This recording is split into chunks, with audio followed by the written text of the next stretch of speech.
হিন্দুরা যেমন হাত পাওয়ালা মূর্তির কাছে চাই, আমাদের সমাজের নামধারী মুসলমান আছে আল্লাহকে না চেনার কারণে আল্লাহর কোন সৃষ্টিকে প্রভুত্ব, তার মানে প্রভুর আসনে বসায়, রবের আসনে বসায় শিরকে আকবারে লিপ্ত হয়।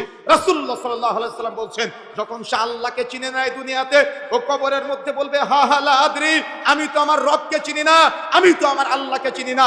দুনিয়াতে পাপ করার পরে ও আল্লাহর কাছে ক্ষমা চাইতে পারে নাই, ও ক্ষমা চেয়েছে পীর সাহেবের মাজারে গিয়ে, ও ক্ষমা চেয়েছে অমুক বাবার দরবারে গরু মানত করে, ছাগল মানত করে, টাকা পয়সা মানত করে, লাউ মানত করে। ও আল্লাহকে চিনতে পারে নাই, আল্লাহকে রিজিক দাতা মনে করে নাই। ও তাবিজ টানিয়ে ও ব্যবসায় বরকতের আকাঙ্ক্ষা করেছে, ও আল্লাহকে বরকতের কল্যাণের মালিক মনে করতে পারে নাই, আল্লাহকে রব হিসেবে মানতে পারে নাই, আল্লাহকে পালনকর্তা হিসেবে মানতে পারে নাই, আল্লাহকে রিজিক দাতা হিসেবে মানতে পারে নাই।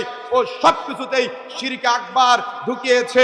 ও পালনকর্তার ক্ষেত্রেও শিরকে আকবার, রিজিক দাতার ক্ষেত্রেও শিরকে আকবার ঢুকিয়েছে, ও ইবাদতের ক্ষেত্রেও শিরকে আকবার ঢুকিয়েছে। আল্লাহর ইবাদত না করে আল্লাহকে পাওয়ার জন্য মাজারে মাজারে গিয়ে সাজদা দেয়, খানকায় গিয়ে সাজদা দেয়। এমনকি আপনারা দেখেছেন কুষ্টিয়াতে কিছুদিন আগে লালন শাহর মাজারে এরা সালাত আদায় করে না, নামাজ পড়ে না, লাল কাপড় পরে বিয়ে শাদী না করে ভণ্ডামি করে, আর দেখা যাচ্ছে নামাজ কালাম বাদ দিয়ে এই বিভিন্ন কবরে মাজারে বসে থাকে আর ভাবে তাদের পীর সাহেবরা তাদেরকে জান্নাতে নিয়ে যাবে। আরে আপনার পীর সাহেব জান্নাতে যাবে তার গ্যারান্টি কি যে সে আপনার জান্নাত দিতে পারে? অসম্ভব হতে পারে না।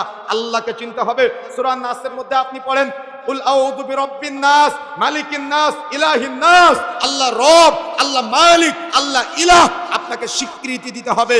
আপনাকে